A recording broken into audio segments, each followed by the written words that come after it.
मनीष दुबे जी, राधे कन्नौज। राधे महाराज। पूज्य गुरुदेव, आपके चरणों में कोटि कोटि प्रणाम। महाराज जी, जैसे कि मैंने संतों से सुना और पुस्तकों में भी पढ़ा है कि पंचदेव की पूजन व भक्ति करनी चाहिए, तो क्या बिना किसी एक देव की अनन्य भक्ति के कल्याण संभव है, तथा बिना गुरु के भक्ति कैसे करें? देखो, एक बात समझो, धर्म का एक क्रम है।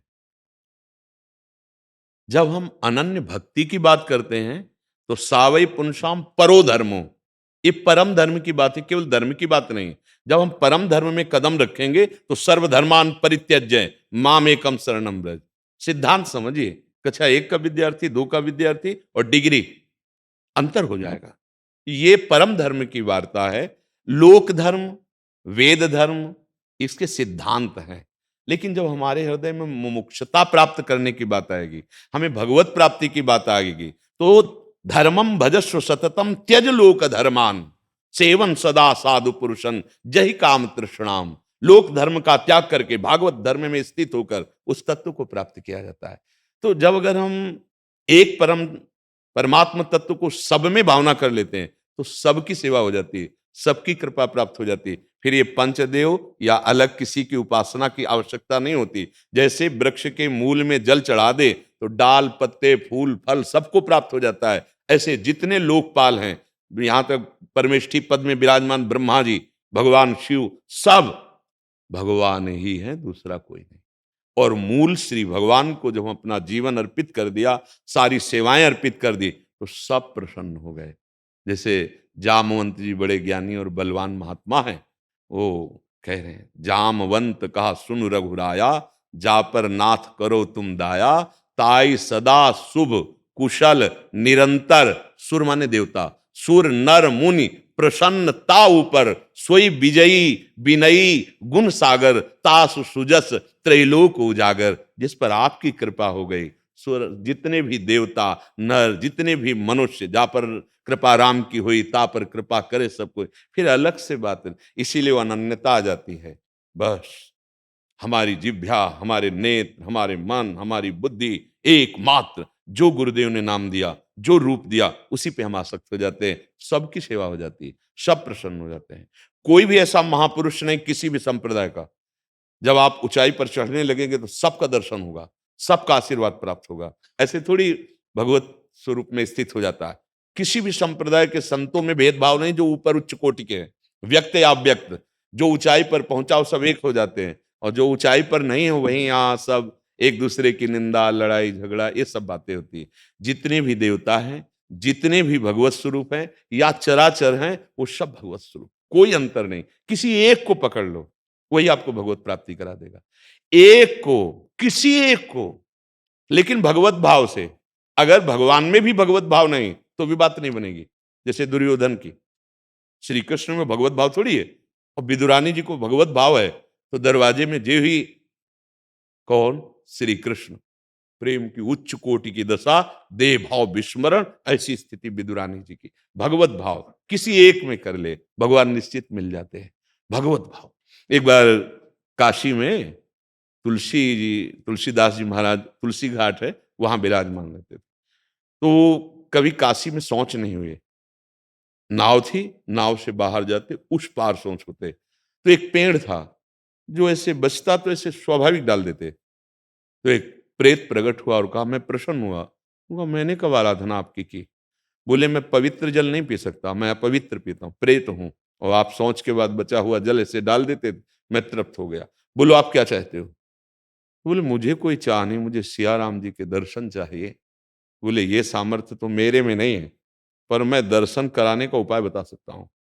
प्रेत, भगवत प्राप्ति का उपाय प्रेत बता रहा है, जो एकमात्र भगवान में निष्ठ होते हैं, सब जगह से कृपा। बोले, आप जहां कथा कहते हो ना, वहीं हनुमान जी महाराज आते हैं, हनुमान जी के पैर पकड़ लो, सियाराम जी के दर्शन करा देंगे। बोले, हनुमान जी को हम कैसे पहचानेंगे, कौन हनुमान जी? बोले, सबसे पहले कथा में आते हैं, प्रणाम करके शांत बैठ जाते मलिन वेश में, और जब कथा खत्म हो जाती तो वहां की रज ऐसे लगा करके फिर जाते हैं। आप इससे पकड़ पाओगे। तो देखा कि एक बहुत ही वयोवृद्ध और मलिन वेश धारण के कथा में सबसे पहले आ गए, और जब सब चले गए तो वहां की भक्त हैं, ऐसी चरण रज माथे पिला चले। तुलसीदास जी पीछे भागे, प्रभु प्रभु अब तो रुक जाइए, प्रभु अब रुक जाइए। तो ऐसे देखा, रफ्तार बढ़ाई, तो तुलसी घाट से लगभग 1.5 किलोमीटर दूर संकट मोचन हनुमान जी का मंदिर काशी में है ना, वहां तक पीछे गए। फिर हनुमान जी ने कहा क्या चाहते हो? तो रो पड़े। उन्होंने कहा जिनके लिए जीवन अर्पित, उनका साक्षात्कार करना चाहता हूं। तो हनुमान जी अपने स्वरूप में आए और कहा यहां नहीं, चलो चित्रकूट चलो और वहां प्रभु के हम आपको दर्शन कराते हैं। क्योंकि लीला का विस्तार, भगवत धाम जहां जो रूप प्रकाशित किया है, उसकी महिमा, नहीं तो काशी में भी दर्शन हो सकते, क्योंकि कहो सो कहा जहां प्रभु नहीं, लेकिन हनुमान जी उस लीला धाम की महिमा को प्रकाशित करने के लिए चित्रकूट में ले गए, दर्शन कराया। कैसे हुए दर्शन? आप विचार करके देखिए, एक प्रेत ने भगवत साक्षात्कार की पूरी भूमिका बना दी। यदि हमारा अपने इष्ट पर प्रेम है तो सबकी कृपा हमको प्राप्त हो जाएगी। हमको ये डरना नहीं कि अगर हम एक निष्ठ हुए तो अमुक भगवान हमसे नाराज हो जाएंगे, अमुक भगवान नाराज हो जाएंगे। ऐसा नहीं है, सब में वही समाया हुआ है, किसी एक को पकड़ लो। देखो प्रारंभ में सबकी भक्ति ऐसी होती है कि वो 10 चालीसा पढ़ेगा, शिव चालीसा, हनुमान चालीसा, ये ऐसे, और सब भगवान के स्वरूप विराजमान किए। लेकिन ये साधारण भक्ति जब असाधारण रूप धारण करेगी, तब फिर एक ही बात आ जाती है, जैसे मीरा जी की, मेरे तो गिरधर गोपाल दूसरों न, बिल्कुल अपनी अनन्य निष्ठा। क्या वो ये नहीं जानती मीरा जी कि दूसरे में सब में प्रभु विराजमान है? लेकिन प्रेम, प्रेम बहुत अनन्य हो जाता है, उसमें फिर ये बुद्धिमानी नहीं चलती। उसमें अपने प्रीतम के सिवा, मीरा जी को कहा जब गई राणा जी के यहाँ ब्याह होकर के, परिवार के जन उनका देवी पूजन के लिए, तो उनका बस मेरे देवी देवता पति भगवान जो कुछ है वो गिरधर लाल हैं, उस तरह कोई नहीं। तभी तो वो बैर विरोध वहीं से प्रारंभ हो गया कि ये तो कोई आज्ञा नहीं मानती, कोई कुल रीति नहीं मानती, केवल गिरधर। पर वो तो बहुत महापुरुष है ना, तो समस्त दुखों को झेला पर कभी अपने इष्ट से विमुख नहीं हुए। जहर पिलाया गया, रोज उनको प्रताड़ना दी जाती थी, क्या क्या कष्ट, पूरे चरित्र है। गिरधर का प्रेम प्रतिपल बढ़ता रहा, घटा नहीं। जैसे आप कहे पूछ रहे थे कि वो दुख क्यों, प्रेम बढ़ता है। अगर हमको कोई भी प्यार करेगा, हमने मान लिया प्यार किया, तो हमारी चित्तवृत्ति वहां जाएगी, हमारी आसक्ति चली जाएगी। सबसे बड़ी बाधा हो गई, मेरे प्रभु से हमारा मन हटा दिया, इससे बड़ा विघ्न क्या हो सकता है? और अगर मुझे अपमान मिलेगा, मुझे दुख मिलेगा, और मुझे अनुभव होगा कि संसार में प्रभु के सिवा मेरा कोई नहीं है, बात बन गई, जीत गए।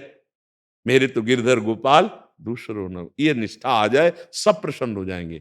जितने देवता हैं, जितनी देवियां हैं, जितने भगवत स्वरूप हैं, सब कृपा कर देंगे, सब आशीर्वाद दे देंगे। पर ये बात जल्दी समझ में नहीं आती। या रहस्य रघुनाथ कर बेग न जाने कोई, अगर जान गया तो आनंदित हो गया। एक पकड़ लो, क्योंकि मन बहुत ठोर लगता नहीं, प्रीति बहुत जगह नहीं होती। प्रेम गलियत साकरिता में दो न समाये, एक जगह। अभी वो जो भक्ति होती है वो साधारण है। असाधारण भक्ति में भगवान अधीन हो जाते हैं।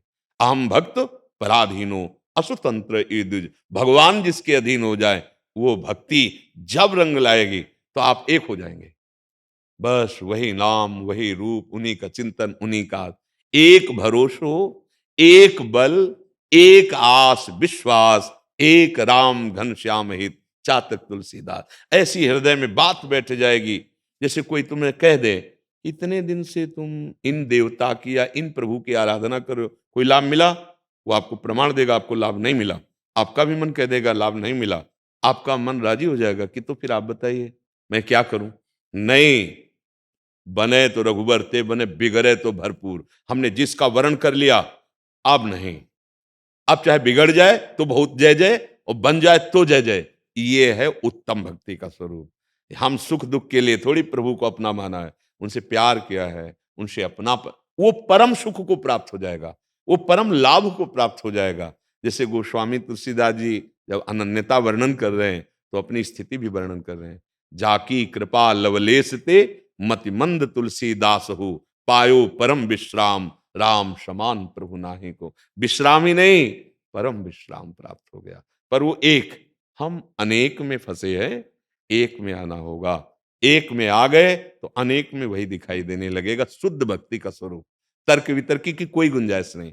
और ये हम नहीं कहते कि यही करो, किसी एक में जहां हो वहां पकड़ लो, वही आपको उठा के पहुंचा देगा, वही पहुंचा देगा।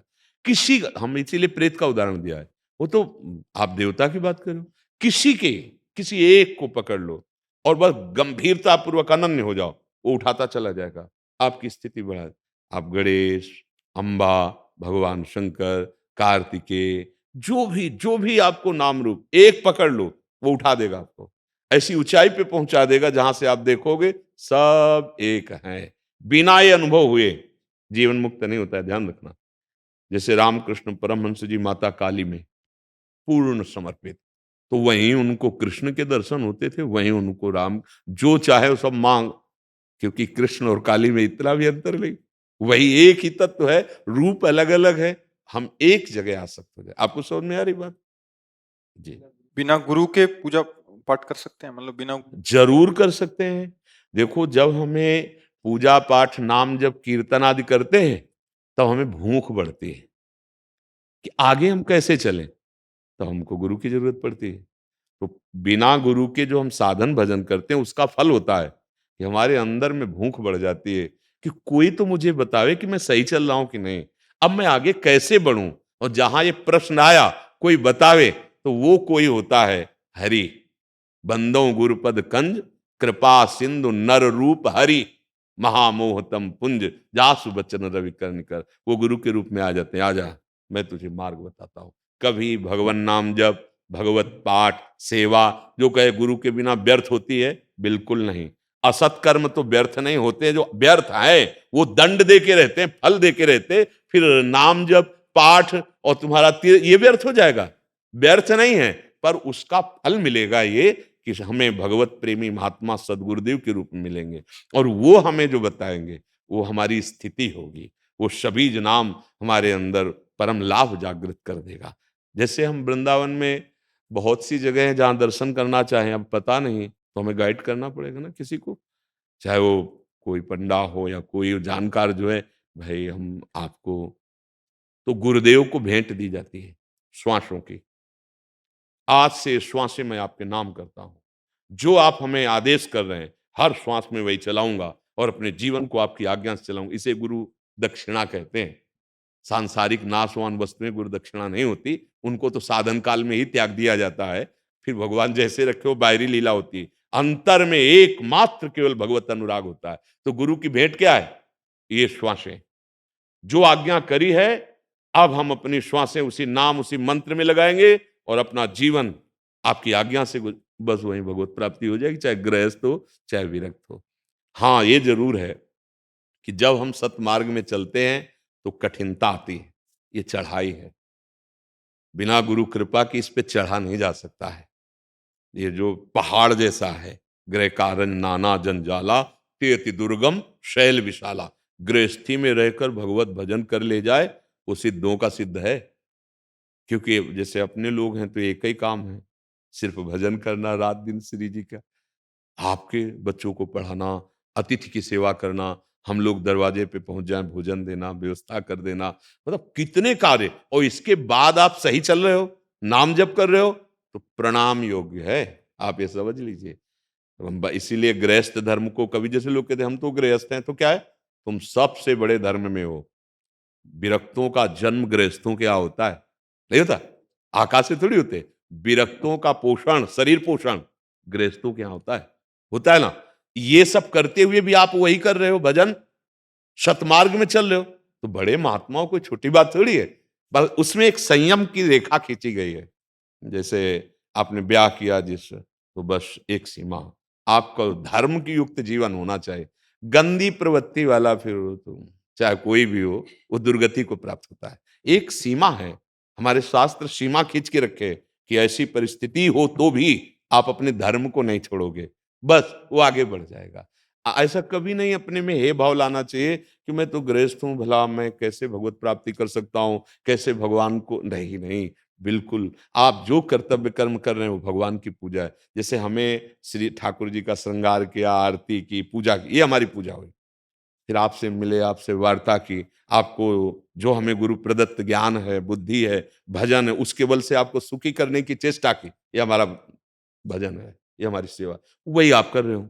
शरीर बल से पैसा कमा के परिवार का पोषण करते हुए, अतिथि सेवा करते हुए और नाम जप रहे हो राधा राधा राधा, किसी का अमंगल नहीं, किसी का हित नहीं, वही गति प्राप्त होगी। विश्वास कर लीजिए, कोई कठिन नहीं भगवत प्राप्ति। पापाचरण हम करें तो नरक जाओगे, पापाचरण आप करो तो नरक जाओगे। कानून विरुद्ध हम चले तो जेल जाएंगे और आप चलो तो जेल जाओगे, उसमें माफी थोड़ी हो जाएगी। हाँ, तो ऐसे ही यदि हम सतमार्ग में चलेंगे तो हमारी सदगति होगी, आप चलोगे तो आपकी सदगति होगी। भगवान के लिए ये भेद नहीं कि तुम गृहस्थ हो कि विरक्त हो, मार्ग दो हैं, एक निवृत्ति मार्ग, एक प्रवृत्ति मार्ग है। समझ पा रहे हैं आप? हाँ, तो सदगुरुदेव भगवान ही है, दूसरा कोई व्यक्ति सदगुरुदेव नहीं होता। व्यक्ति सदगुरुदेव नहीं होता, सदगुरुदेव कभी व्यक्ति नहीं होते। और जब भगवान से प्रार्थना करोगे तो आपको दिखाई देने लगेगा गुरु साक्षात परब्रह्म, मेरे भगवान इस रूप में आकर मुझे उपदेश कर रहे हैं, मुझे संभाल रहे हैं। हो गया। हम कहाँ गुरु ढूंढेंगे? पता नहीं हमारी खोज गलत हो जाए। विद्यार्थी कभी टीचर की योग्यता को थोड़ी जान सकता है, क्योंकि तो विद्यार्थी है। तो जो टीचर को भी जानता है, विद्यार्थी को भी जानता है, वो भगवान है। जो शिष्य को भी जानता है और गुरु को भी जानता है। उनसे प्रार्थना करें कि प्रभु मुझे सच्चे मार्ग में चलने वाला सद्गुरुदेव प्रदान कीजिए। वो पहुंचा देंगे, या वो खुद आ जाएगा या आपको पहुंचा दिया जाएगा। हम चयन नहीं कर पाएंगे गुरुदेव का, क्योंकि हमें ज्ञान ही नहीं। हम देखेंगे तो बाहरी बातें देखेंगे, और गुरुदेव बाहरी बात से माने नहीं जाते। बाहरी बात से थोड़ी माने जाते हैं। हमको इससे बाहरी बात नहीं देखनी है। हमको ये देखना है, अध्यात्म के लिए गुरु बनाया जाता है। जिनके दर्शन से, जिनके संभाषण से, जिनके पास जाने से हमारे दुर्गुण दुराचार नष्ट हो रहे हैं और हमारा सतमार्ग प्रकाशित हो रहा है, यही गुरु की पहचान है। और जब भगवान देंगे तो आपको तत्काल ये अनुभव हो जाएगा, हृदय शीतल होगा और ये बात आएगी जिनकी मैं खोज कर रहा था वो मिल गए। अपनी खोज से पूर्णता नहीं होती, पूर्णता श्री भगवान की तरफ से होती है। वो ऐसा संयोग बैठाल देते हैं, वो ऐसे मिला देते हैं। तो सबसे पहले भगवान को गुरु माने और साधना करे, नाम जप करे, शास्त्र स्वाध्याय करे, दूसरों की सेवा करे, अपने आप घर बैठे गुरु मिल जाएंगे। पक्का ध्यान देना हमारी बात पे। या तो वो आके वर्ण कर लेंगे, या तुम्हें वहां पहुंचा दिया जाएगा वर्ण करने के लिए, पर आपको प्रयास नहीं करना पड़ेगा, अनायास ही मिल जाएंगे। तो हम प्रार्थना करते हैं कि इस बात पर ध्यान नहीं देना चाहिए। पाप कर्म नहीं बेकार होता, फिर सत्कर्म कैसे बेकार हो जाएगा? अवश्य में हो, उसका फल अवश्य मिलता है। अगर गेहूं का बीज गया तो गेहूं जगेगा, और बम्बूल का बीज गया, भूमि उपजाऊ है तो जगेगा जगेगा। एक कर्म भूमि है। समझ पा रहे हैं आप? नाम दीक्षा प्राप्त नहीं होगी तब तक क्या जप करा। अब हम तो आशिक हैं राधा राधा राधा। अब हमारी बात सुनोगे तो केवल राधा ही राधा है, और जो आपको नाम प्रिय लगे सो नाम जप करो। हम वृंदावनवासी, राधा उपासी, हमारी तो श्वास प्राण जीवन सिद्धि साधन सब राधा राधा है। अगर आपको पसंद आ जाए तो राधा राधा जपो, अगर आपको रामकृष्ण हरि जो नाम पसंद आए वो नाम जप करो। हमारी छाती की बात पूछोगे तो यहाँ केवल महारानी जी का राज्य है, अलवेली सरकार लाडली जी का बस। अब यत्र यत्र मम जन्म कर्म भिन्न नारके परमे पदे थवा, सुख दुख की क्या बात, गति दुर्गति की भी परवाह नहीं। अब तो देखो, जब प्रेम किया जाता है ना तो ये सब बातें झाड़ू लगा दी जाती है। क्या परिणाम होगा, क्या लाभ मिला, क्या मिलेगा, प्रेमी ये नहीं देखते ना। चाहे जैसी परिस्थिति हो, चाहे जैसा दुख हो, अपने प्रीतम को गले लगाने का मन होता है बस। अपने प्यारे को देखने का मन, दरस बिन दुख न लागे नैन। ये सब कूड़ा करकट नहीं रहता कि हमें सुख मिले, हमें लाभ मिले, हमें सम्मान मिले। हाँ, घोर अपमान मिले, दुख मिले, हमारी दुर्गति हो, पर हम आपको कभी यत्र यत्र मम जन्म कर्म भीर नारके परमे पदे थवा, राधिका रति निकुंज मंडली तत् तत् हृदय में विराजताम। मेरे हृदय में प्यारी जो और प्यारे जो मुस्कुरा रहे हैं, बस अब चाहे मुझे नरक भेजो चाहे परम पद भेजो, मुझे इसकी कोई परवाह नहीं। प्रेम, ये वृंदावन प्रेम धाम है। यहाँ प्रेम का राज्य है। यहाँ ज्ञान भक्ति, जो साधारण भक्ति, कर्म व्रत योग, सब यहाँ दासत्व को प्राप्त होते हैं, क्योंकि सबका फल है प्रीति। ढाई आखर प्रेम के पढ़े सो पंडित होए। और श्री कृष्ण के हृदय का मूर्तिमान प्रेम हमारी राधा किशोरी है, हमारी लाडली जो है। हमें तो पता ही नहीं था, ये भगवान महादेव जी ने दिया है।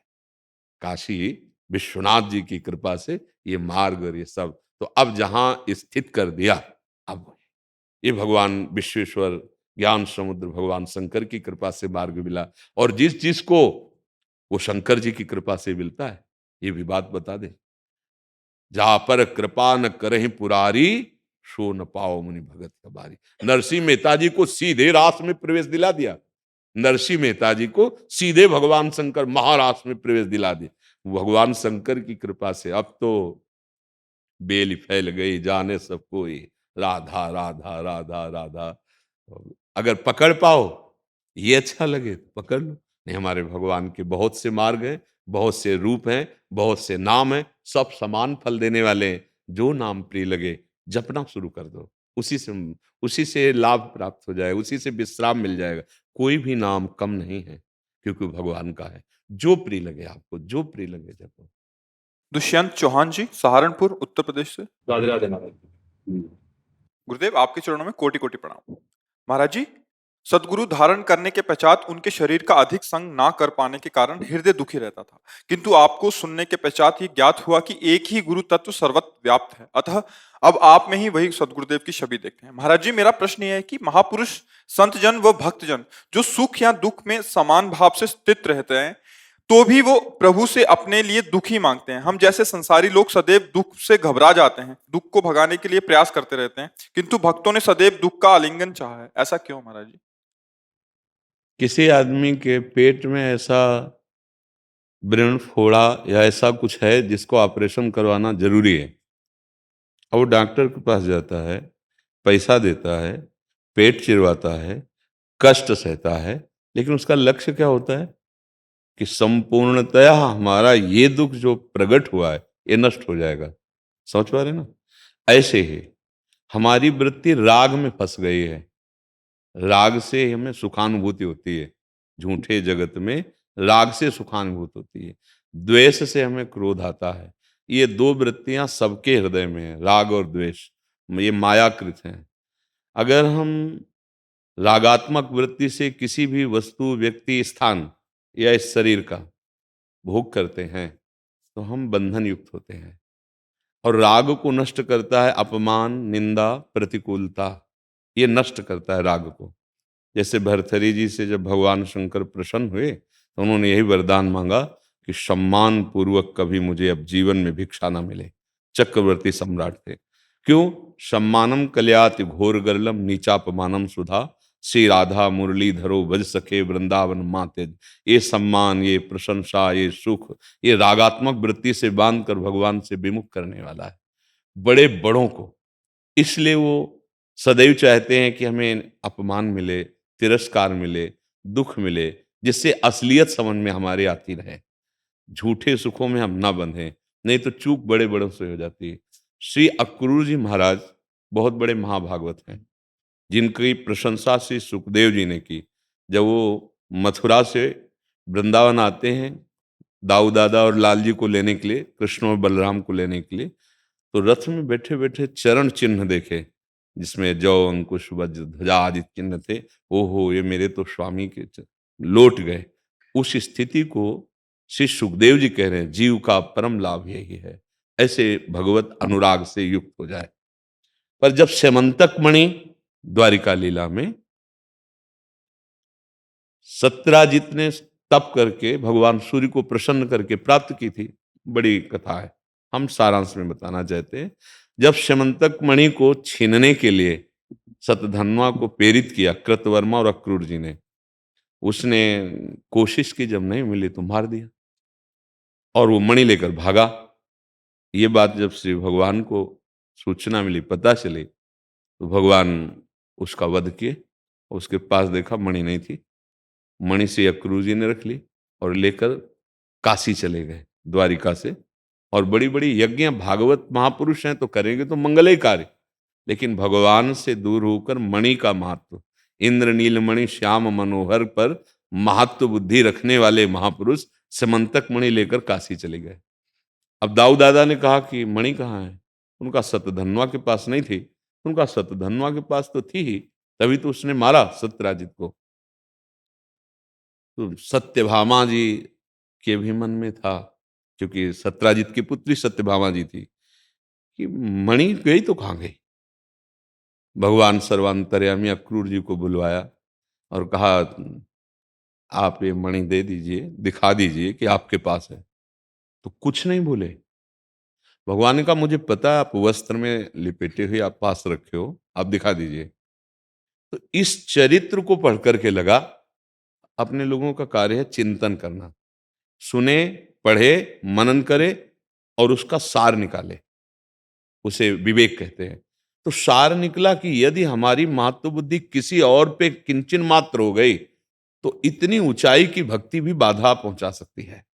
प्रभु से दूर हो जाना, प्रभु से कपट कर लेना, छुपाव कर लेना, ये इसीलिए भक्तजन संपत्ति नहीं विपत्ति मांगते हैं, क्योंकि संपत्ति दिखाई लेवल सुख की दे रही है और वो परिणामता बहुत दुख और विपत्ति का ही स्वरूप होती है। किसी के पास भी वो प्रपंच का स्वरूप ही ऐसा है। भक्तजन ये देखना चाहते हैं कि आपने कहा दुखालयम, तो मुझे सत्य दुखालय का प्रतीत हो, नीचा पमानम शुदा। ये आप कहते हैं कि देहाभिमान ही जीव के बंधन का कारण है, तो मेरे शरीर का अपमान हो और मैं मुस्कुरा कर सह जाऊं, तो हे ठाकुर, हे गोविंद, हे प्रभु, फिर हमें आपका कृपा प्रसाद मिले। इसीलिए पग पग पर वो इसका स्वागत करते हैं, क्योंकि भवरोग की निवृत्ति करना है। जैसे वो उदर में व्रण का ऑपरेशन करवाना है, तो पता है कटेगा, पता है महीनों बिस्तर में दुख भोगेंगे, लेकिन सुख की लालसा से कि ये निकल जाएगा, मैं सुखी हो जाऊंगा। ऐसे ही भगवत प्रेम, तत्व बोध, इसकी लालसा से भवरोग को मिटाने के लिए महात्मा जन, वो चाहे गृहस्थ हो चाहे विरक्त हो, हर दुख को, हर अपमान निंदा को गले लगाकर आगे बढ़ते हैं। ये तो भगवान की भक्ति है। आप देशभक्ति में देखिए ना, परिवार से वियोग, बहुत दूर रहना, नाना प्रकार के कष्टों को, प्रकृति के कष्टों को सहना, केवल राष्ट्र रक्षा के लिए प्राण रूपी पुष्प को देश पे बलिदान कर देना। कोई भी मार्ग हो, जहां हमारी भक्ति, चाहे राष्ट्र भक्ति, चाहे भगवत भक्ति, चाहे जिसकी हम भक्ति करें, हमें दुख सुख समान भाव से सहते हुए अपने लक्ष्य पर दृढ़ होना है। तो इसलिए बड़े बड़े महात्मा जन, बड़े बड़े भक्तजन अपने जीवन में दुख को गले लगाते हैं और भगवान कृपा करके देते हैं और ये दिखाते हैं। जैसे कुम्हार अपनी मटकी को जब आवे पे पका देता है, तो बाजार में रख के बजा के दिखाता है कि आप कोई भी इसमें रस रखो, ये फूटेगी नहीं। ऐसे भगवान अपने भक्त को दिखा दिया जगत में। जैसे प्रहलाद जी को कितना कष्ट दिया गया हिरण्यकश्यप ने, जैसे ठाकुर हरिदास जी चैतन्य महाप्रभु के परिकर में कितना कष्ट, 22 बाजारों में कोड़े मार मार कर उनकी खाल खींचने का क्या दंड, इतना भयानक। तो अपराध क्या? बोले बस हरे कृष्ण नाम जप रहे थे। ये अब अगर लौकिक दृष्टि से देखे तो हृदय घबरा जाएगा। भगवान के मार्ग में इतना कष्ट नहीं। हृदय में जो भगवान का प्यार मिलता है, जो वास्तविक सुख मिलता है, उसके आगे कुछ नहीं। ये तो नाटक है, ये तो माया का नाटक है। भयानक दुख की स्थिति में भी परम सुख की स्थिति रहती, इसे भगवदानंद कहते हैं। अनुकूलता प्रतिकूलता ये द्वंद्व हैं, इनमें समान हो जाना यही भक्ति का फल है, यही लक्ष्य है। निर्माण मोहा जित संग दोषा अध्यात्म नित्या विनिवृत्त कामा द्वंद्वैर विमुक्ता सुख दुख संगई गच्छन्त मूढ़ा परम पद। वो जो परम पद है, अव्यय पद है, उसमें पाने के लिए, उसमें जाने के लिए हमें इनको सहना पड़ेगा। तपस्या तो बहुत लोगों ने की है। हिरण्यकश्यप ने तपस्या की। जिनके हृदय में भगवत प्राप्ति की लालसा नहीं, उनकी तपस्या, उनका व्रत, उनका नियम, उनका दान पुण्य सब व्यर्थ चला जाता है। कैसे व्यर्थ चला जाता है? जब कर्म अवश्य फल देता है तो व्यर्थ कैसे चला जाता है? अवश्य में भोक्तव्यम कृतम कर्म शुभाशुभम। जिसके हृदय में दूसरों से सुख लेने की और दूसरों को प्रताड़ित करने की, कष्ट देने की भावना है, वो कुछ भी कर ले, वो कभी लाभ को प्राप्त नहीं हो सकता। और जो भक्तजन होते हैं वो दुख सहकर दूसरों को सुख देते हैं। एक बृकासुर नाम का राक्षस हुआ है। उसके मन में आया कि मैं संसार को भस्म कर दूं। जो आसुरी प्रवृत्ति होती है, वो दूसरों को तड़पाना, दूसरों को दुख देना, दूसरों की हिंसा करना, इसमें उसको सुख मिलता है। आसुरी प्रवृत्ति बढ़ रही है इस समय, बहुत बढ़ रही है। दूसरों से जबरदस्ती सुख लेने की भावना को आसुरी वृत्ति कहते हैं। वो कुछ नहीं देखती, पूज्य जन है, प्रियजन है, पोषित जन है, ये नहीं देखती, वो केवल अपना सुख देखती है। उसने विचार किया कि पहले मुझे तपस्या करनी चाहिए। भगवान नारद जी मिल गए, उनसे पूछा कि कौन ऐसा भगवान है जो बहुत जल्दी प्रसन्न हो जाता है। तो आशुतोष, जो बहुत जल्दी प्रसन्न होने वाले भगवान शिव, आशुतोष मान शीघ्र प्रसन्न होने, बोले भगवान शंकर हैं, देवादिदेव महादेव और डरदानी, बहुत जल्दी प्रसन्न हो जाते हैं। तो उसने उनकी आराधना प्रारंभ की। अब आसुरी स्वभाव, तो देखा महादेव तो प्रकट नहीं हो रहे, तो अपने शरीर का मांस काट के वो अग्नि में हवन करता महादेव जी के मंत्र से। तो भगवान शिव प्रकट हुए, उसने काहे को ऐसा करते हो? हम तो एक चुल्लू जल में प्रसन्न हो जाते हैं। देखो कोई फल ऐसा नहीं खाएगा जैसे भगवान शिव को चढ़ता है, धतूरे का फल, फूल बड़े सुगंधित, सब जगह भगवान शिव धतूरे को फूल चढ़ा दो, आक का फूल बहुत, एक चुल्लू जल, देवाधिदेव महादेव इतने में प्रसन्न। उनका काहे को इतना शरीर को कष्ट, क्या चाहते हो? उसने कहा जिसके ऊपर हाथ रख दूं वो भस्म हो जाए। आप जो है विचार करना, तपस्या इतनी बड़ी कर रहा है, इतना बड़ा उपलब्धि के सामने भगवान शंकर खड़े हैं और मांग क्या रहा है? मैं जिसके ऊपर हाथ रख दूं वो भस्म हो जाए। भगवान शिव ने कहा तथास्तु, ऐसा ही हो। तो उसने नजर की पार्श्व में त्रिपुर सुंदरी भगवती अम्बा, तो जब महादेव को ही भस्म करता हूं। ये तपस्या, व्रत, तीर्थयाटन, संयम, कुछ भी कर लो, यदि आपके अंदर भगवत भाव नहीं है वो सब व्यर्थ चला जाता है। और महादेव जी के ऊपर भगवान शिव भागे अपने ही वरदान के कारण, भगे। अब वो पीछे भगवान शंकर जी विचार किए कि ये तो पिंड नहीं छोड़ेगा, क्योंकि मेरा ही वरदान इसे प्राप्त है। तो भगवान श्री कृष्ण का चिंतन किया, क्योंकि बहुत लीला विहारी हैं भगवान श्री कृष्ण चंद्र, जो तत्काल एक नैष्ठिक ब्रह्मचारी के रूप में प्रकट हुए और कहा ब्रकासुर, जिसे भस्मासुर बाद में कहा गया, ब्रकासुर जी प्रणाम, आप काहे को दौड़ रहे हो? बोले महादेव जी ने वरदान दिया जिसके ऊपर हाथ रख दूंगा वो भस्म हो जाएगा। बोले तुम मान भी गए? अरे दक्ष ने साप दे दिया था, तब से इनका कोई साप वरदान काम नहीं करता। अगर आप अभी अपने ऊपर हाथ रख कर देखें और अगर झूठे निकले ना, तो हम दोनों मिलकर के इनको, वो राजी हो गया। भगवान की मोहिनी वाणी में उसने अपने ऊपर ही हाथ रखा, भस्म हो गया। कहीं भगवान शंकर के वचन मिथ्या थोड़ी हो सकते हैं। क्या आई तपस्या का फल? क्या मिला? ना तो प्रेम, ना भगवदानंद, ना तत्वबोध, ना भवसागर से मुक्ति, कुछ तो नहीं मिला, भस्म हो गया। हमारे जीवन का यदि ये लक्ष्य बन जाए कि मुझे भगवत प्राप्ति करनी है, हमारे आचरणों से समाज को सुख मिले, मैं किसी को दुख नहीं पहुंचाऊंगा, तो इसी योग्यता को पाने के लिए हम सहते हैं हर दुख को। क्योंकि अगर हम किसी को सुख पहुंचाना चाहते हैं तो हमें दुख सहना आना चाहिए। अगर हमें दुख सहना नहीं आता तो जहां हम किसी की सेवा करेंगे और वो हमारे साथ प्रतिकूल व्यवहार करेगा, हमारे क्रोध आ जाएगा, हमारी सेवा व्यर्थ चली जाएगी। सब में श्री भगवान हैं और उन्हीं की प्राप्ति के लिए जब चला जाता है तो पहले सोचा जाता है, जैसे नारायण स्वामी कह रहे हैं, नारायण अति कठिन है हरि मिलन की बाट, या में पग पीछे धरे प्रथम शीश दे काट। काटने, शीश काट का मतलब है अस्तित्व विहीन हो जाना, अपना अस्तित्व भगवान को समर्पित कर देना। जिस कर्तव्य पे हम हैं, हमें मान मिले या अपमान, दुख मिले या सुख, कदम पीछे हटने वाला नहीं, हम अपने कर्तव्य का पालन करेंगे। इसलिए दुख सहना आवश्यक होता है। जैसे आर्मी की ट्रेनिंग होती है तो उसको जानबूझकर ऐसी दौड़, ऐसी मेहनत, ऐसा सब सिखाया जाता है कि ऐसी परिस्थितियों में आप कैसे चलोगे, ऐसी परिस्थितियों में आप कैसे बचोगे, आप कितने बलशाली बने, वो सब प्रक्रिया बन। तो हमारे भगवान का पार्षद भक्त होता है, अब प्रकृति से जीतना है उसको, तो उसको हर दुख द्वंद सहना होता है।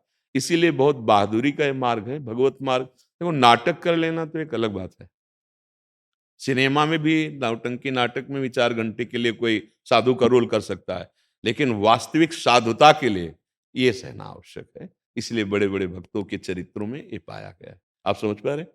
इस पे कोई संशय है आपको? जी। प्रवीण जी रोहतक से।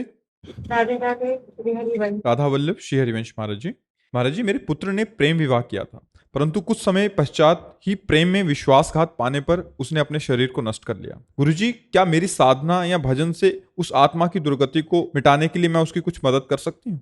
हाँ, कर सकते हैं, माँ है। आप नाम जप कीजिए।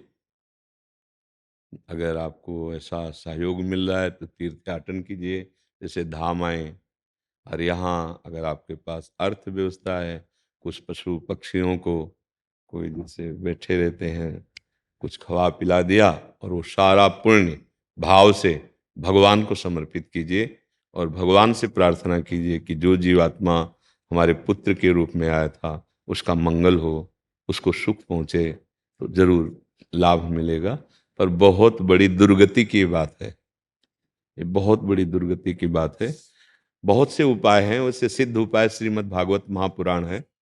अगर उसके निमित्त हम पाठ करवाएं 7 दिन किसी विद्वान से, और वो फल हम प्रभु को समर्पित करें कि वो उस जीवात्मा को प्राप्त हो, तो फिर वो प्राप्त हो जाएगा, उसका मंगल भी हो जाएगा।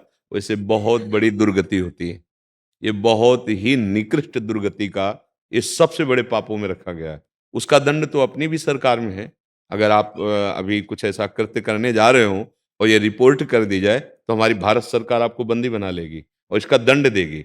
शरीर का आप प्रयोग कर सकते हैं, लेकिन नष्ट करने का अधिकार आपको नहीं है। यहाँ की सरकार भी आपको ऐसा नहीं देगी। फिर जो भागवतिक सरकार है, इसमें तो बहुत बड़ा दंड मिलता है, क्योंकि ये बहुत दिव्य देह है। जो मनुष्य देह है, इसके द्वारा हम नारायण बन सकते हैं। हम अच्छे आचरण करके हम देवता बन सकते हैं। हम बुरे आचरण करके भूत बन सकते हैं, नरक जा सकते हैं, नाली के कीड़ा बन सकते हैं, दुर्गति हो सकती है। इसमें जो चाहे कर सकते हैं। अब होता कि हम कई बार प्रार्थना कर चुके हैं एकांतिक में कि ये जो आज हमारे लगभग 30 वर्षों से चला है, पहले हमने नहीं सुना, 30-35 वर्ष से चला होगा, ये बॉयफ्रेंड गर्लफ्रेंड, ये तो हमने नहीं सुना। क्योंकि हम जब स्कूल में पढ़ते थे, तब तो कहीं कोई लेस मात्र भी ऐसी कोई चर्चा ही नहीं थी, ऐसी कोई भावना ही नहीं थी, ऐसी कोई भावना नहीं थी। ये 35 या बहुत ही बहुत 40, इससे ज्यादा नहीं हो सकता। मोबाइल भगवान जब आए ना, तब से ज्यादा विस्तार कुमार्गगामी प्रवृत्तियों का होने लगा, क्योंकि उसका दुरुपयोग करने लगे। तो आप बताइए, जिसका मन शासन में नहीं है, संयम में नहीं है, वो प्रेम कर सकता है? जिसकी इंद्रियां व्यभिचार में उतर गई, वो प्रेमी हो सकता है? क्या ड्रामा, क्या नाटक कि हम आपसे प्रेम करते हैं। धोखा नहीं तो और सत्य मिलेगा? धोखा ही है। अगर टिके हुए भी हो तो भी धोखा है। आप देख लेना, परिणाम में देख लेना। क्यों? यहां आए किस लिए हो? संयम से चलकर, माता पिता की आराधना करके, उनकी अनुमति लेकर के, गृहस्थ धर्म या विरक्त धर्म जो भगवान दे उसका पालन करते हुए भगवत प्राप्ति के लिए। आज माता पिता को कुछ नहीं समझा जाता है। नए बच्चे ना अवहेलना कर देते। कितने यहां आकर के ये इस विषय की चर्चा करते हैं। हम सब नवीन भाइयों से यही समझाना चाहते हैं, मित्रता करना बुरा नहीं है, प्रेम करना पाप नहीं है, लेकिन व्यभिचार करना पाप है। आप जब तक एक को वर्ण कीजिए और आजीवन निर्वाह का नियम लेकर माता पिता के सामने पेश हो जाइए, चाहे वो सरकार से आपको पास करवा दें या स्वयं पास कर दें, और आजीवन रहिए, दुख सुख को समान भाव से सहिए, कोई पाप नहीं। लेकिन जब तक संस्कार ना हो जाए, तब तक दोनों एक मित्र की तरह पवित्र रहिए। देखो आपका जीवन कैसा बनता है। ये क्या चरित्र है? 4 दिन इधर, 4 दिन इधर, बोले उससे ब्रेकअप और उससे फिर प्यार, फिर उससे ब्रेकअप, फिर उससे प्यार। इसको क्या हम शब्द दें? क्या कहेंगे इसे? आप विचार करो। वो कभी जीवन निर्वाह कर सकती है, कर सकता है, दोनों के लिए हमें। तुम कभी एक का वर्ण करके रह सकते हो? थोड़ी बात देखो, ये रसेंद्री है, इसको 4 होटलों को पवाओ और फिर अपने घर की रसोई का 1 महीना पाके हमें दिखाओ। 2 ही दिन में मन कहेगा कि चाहे 4 पराठे लाओ, एक दुकान के ले आओ, क्योंकि वो आपने अपनी रसेंद्री को छूट दे दी है। अब वो कैसे रह सकती है एक रसोई में? ऐसे ही पूरा उदाहरण ले लो जीवन का। आपने व्यभिचार प्रवृत्ति का स्वागत किया अपने जीवन में, अब आप एक पति से प्रेम कर लेंगी या एक पत्नी से प्रेम कर लेंगे? अब इस बात को समझा नहीं जा रहा है। 4 दिन बाद धोखेबाजी शुरू होती है और फिर या तो क्रोध में आकर वो उसकी हत्या कर देता है, या फिर ऐसे ऐसे सब जो नौटंकी नाटक हो रहे हैं। हाँ, ये है लव मैरिज, ये है प्यार। वाह भाई, प्यार। प्यार को तो हमने आज तक ये समझा है कि अपने को दुख देकर सामने वाले को सुख पहुंचाना, जिसको अपने प्यार किया है उसको सजाना, जीवन भर उसकी खुशी के लिए अपने को बलिदान कर देना, इसे प्यार कहते हैं। चाहे राष्ट्र से प्यार करो, चाहे भगवान से प्यार करो, या किसी व्यक्ति को भगवान मान करके प्यार करो। आप ऐसे करो, अभी आनंद आ जाएगा। लेकिन हम प्यार करते हैं हमारे अनुकूल चलो। समाज का स्वरूप देखो ना। हाँ, हमारे अनुकूल चलो, इसे प्यार नहीं कहते। अपनी इंद्रियों की विलासता को प्यार नहीं करते। प्यार में मिटना आता है। हमारे देश से प्यार किया तो वंदे मातरम, फांसी का फंदा ऐसे गले में चूम के डाल लिया जैसे ब्याह का जयमाला। क्या प्यार एक दूसरे से करते हैं यार, धिक्कार है। हाँ, धोखा दे दिया, वो उसकी हत्या करवा दी, ये प्यार है? नौटंकी नाटक में फंस रहे हो।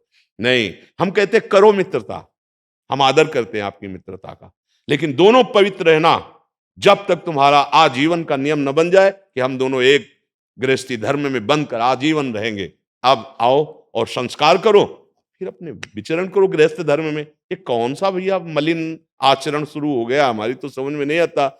नवीन बच्चे जरूर कटु वचन मानते होंगे कि ये ऐसा कहते हैं। अब एक और चला है, अभी वो चर्चा हुई थी, लिव इन रिलेशन। अब हमें तो परिचय उसका इन्हीं सब पढ़े लिखे लोगों ने दिया कि आप चाहो तो महीना 2 महीना रह सकते हो साथ और इसके बाद छोड़ सकते हो। यार क्या तमाशा हो रहा है, मतलब आप कोई दुकान की वस्तु समझ लिए हो? मतलब आज अपने जीवन को आप कहां पहुंचा रहे हो कि हम महीना 2 महीना एक मित्र बन करके रहे और विलासिता की, और फिर कह दिया कि हमारा तो मन नहीं आपके साथ रहने। होगा ही क्यों मन, क्योंकि वहां सुख है नहीं, नवीन नवीन भोगने की इच्छा होगी। क्या यार हमारे समाज को बर्बाद किया जा रहा है, क्या समाज का हमारे स्वरूप प्रकट हो रहा है। तो है वैसे बड़ा भयावह ये प्रसंग। कई बार हम कह चुके हैं कि माता पिता जरूर दोषी पाए जाएंगे, क्योंकि अगर आपने बचपन से शिक्षा दी होती, आप उनके वो अधिकार ना देते जो आपके अधिकार को रौंद रहे हैं, तो मुझे लगता है कि शायद ऐसा गलतियां ना होती। आपने अपने सुख के लिए केवल विचारा, लौकिक सुख के लिए केवल विचारा। आपने कभी बैठ के उसे धर्म की शिक्षा नहीं दी, आपने कभी बैठकर उसे शास्त्र स्वाध्याय नहीं कराया, आपने बैठ करके उसे कभी उसको वो नहीं सिखाया जिसका भोग भोगना पड़ रहा है। हाँ, खूब पढ़ो लिखो, नौकरी करो, धन कमाओ, मौज मस्ती कर बेटा। अब बेटा जब उतरा अपने रंग पे तो फिर तुमको भी अनादर भाव से देखा, और कुछ जानता नहीं तो क्या करेगा, संसार में जाएगा, अफीम पिएगा, ड्रग्स खाएगा, वो नशा करेगा, व्यभिचार करेगा। अब इसके बाद परिणाम जब इनका आएगा तो आपके हाथ से निकल जाएगा, वो किसी तरह निकल जाए। अब आप रो रहे हो। हमें तो लगता है कि पौधा आरोपित जब हुआ तब से लेकर जब तक वो पूरा वृक्ष न बन जाए, माली की ड्यूटी रहती है। कहीं हमसे चूक हो गई, दीमक लग गई, हमारा पौधा नष्ट हो गया, हमसे चूक हो गई। हम जो अंदर की बात देख रहे हैं, गर्भस्थ शिशु में भी संस्कार आ जाते हैं। देखो अभिमन्यु जी को कहां से चक्रव्यूह तोड़ने की, प्रहलाद जी को कहां से भक्ति मिली, गर्भ ही से।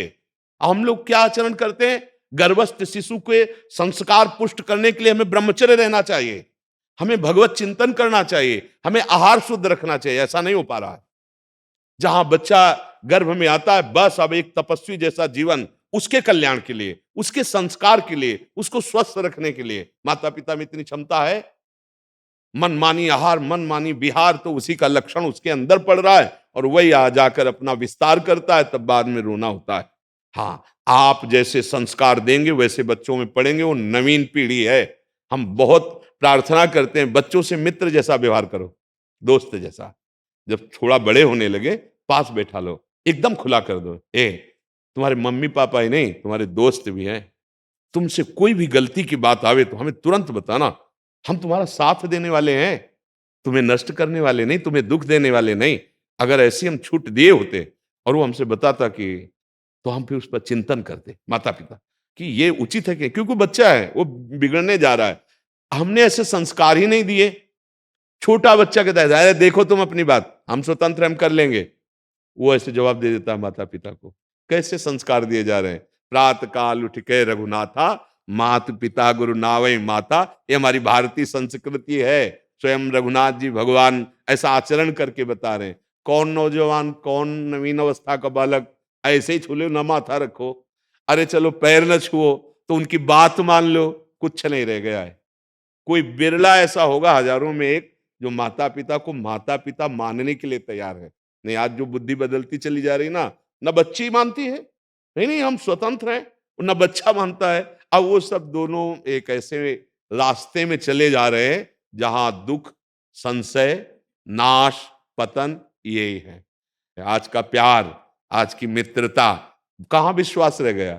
देखो कैसा भाव बढ़ रहा है, पति पत्नी के बीच में अविश्वास, माता पिता पुत्र के बीच में अविश्वास, भाई भाई के बीच में अविश्वास, मित्र मित्र के बीच में अविश्वास। क्या यार जीवन रह गया। अरे मित्र मित्र के लिए ऐसा विश्वास होता था, प्राण त्यागने वाला होता था। पति पत्नी का संबंध ऐसा, जीवन भर दुख सुख सहते हुए, हाँ, धर्म पूर्वक चले, माता पिता को भगवान समझा जाए, ये हमारा धर्म है।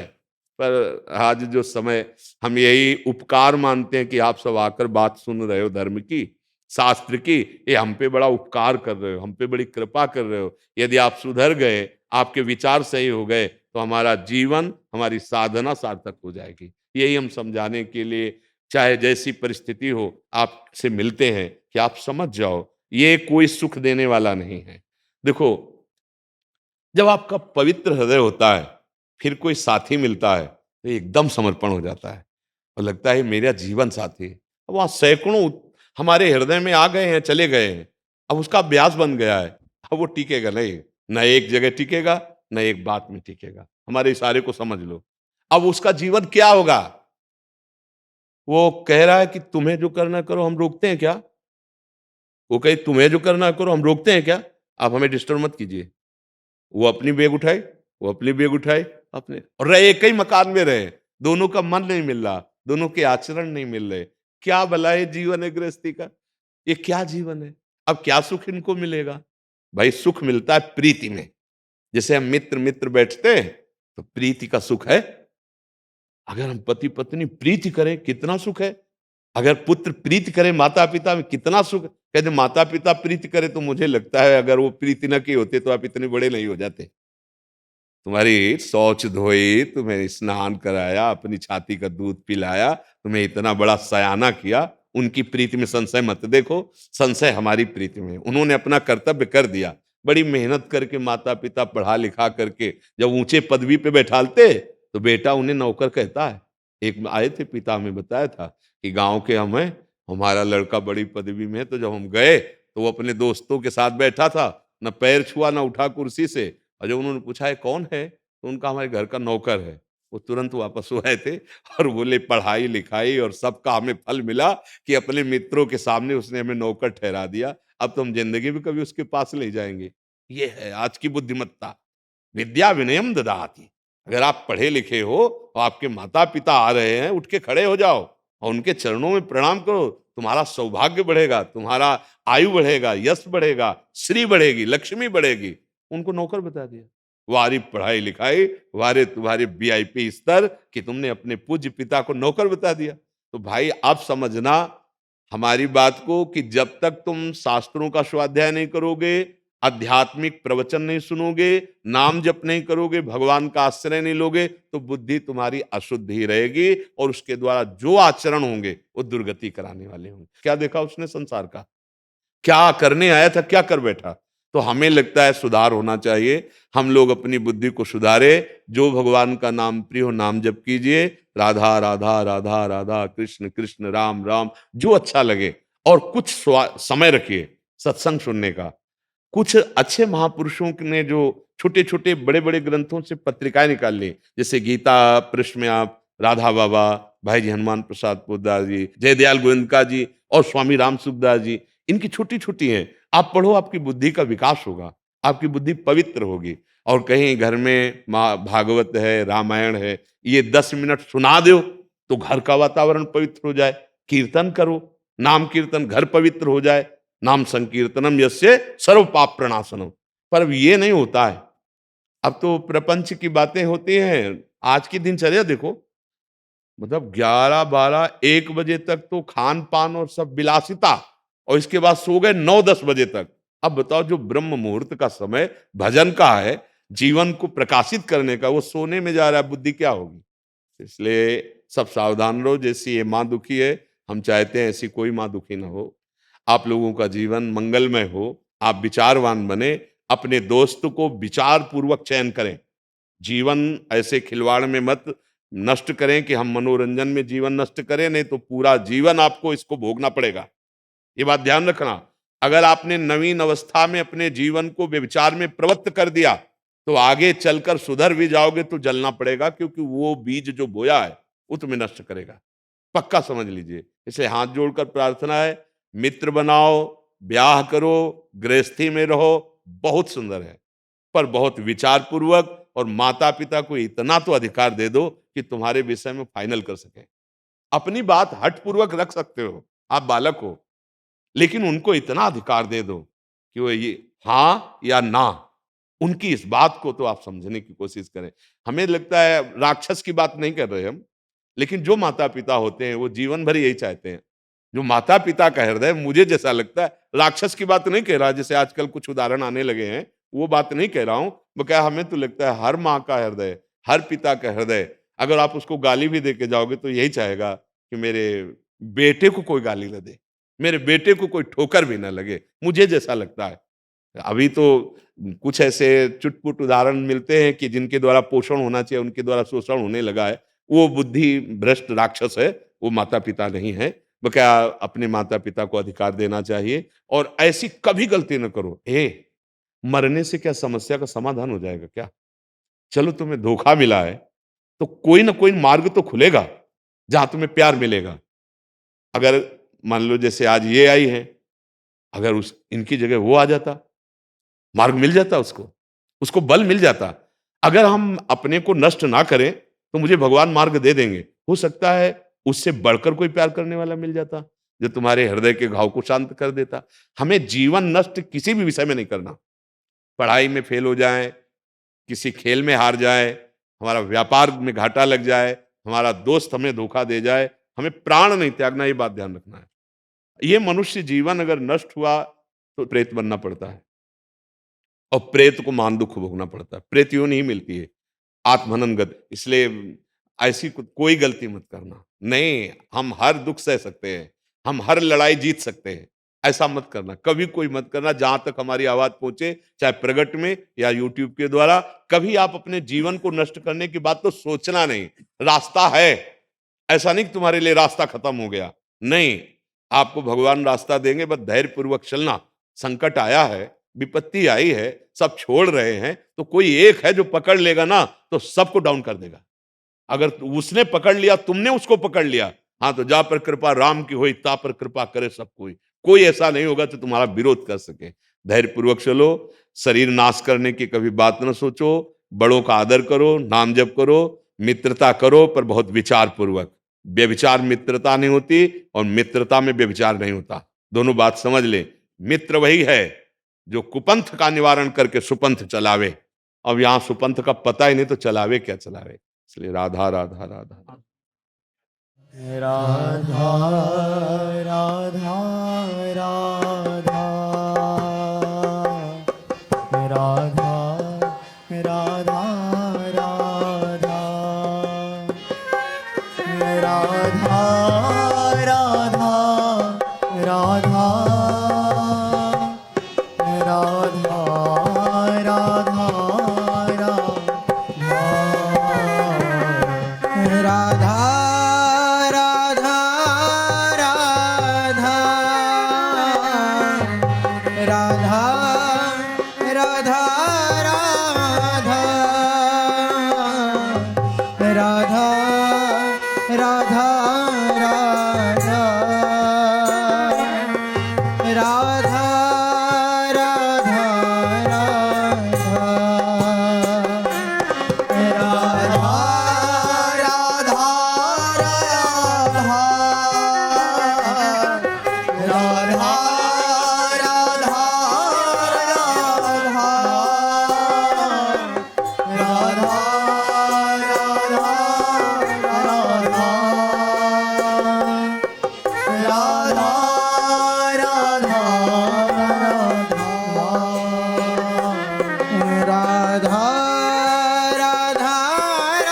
राधा राधा राधा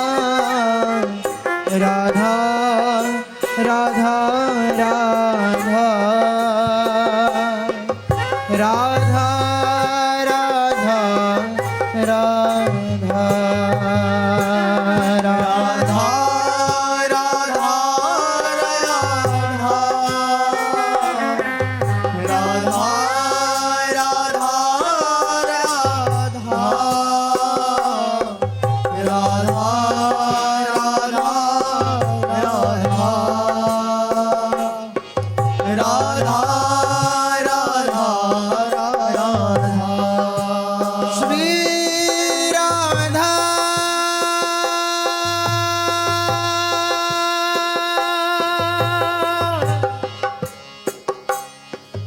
राधा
राधा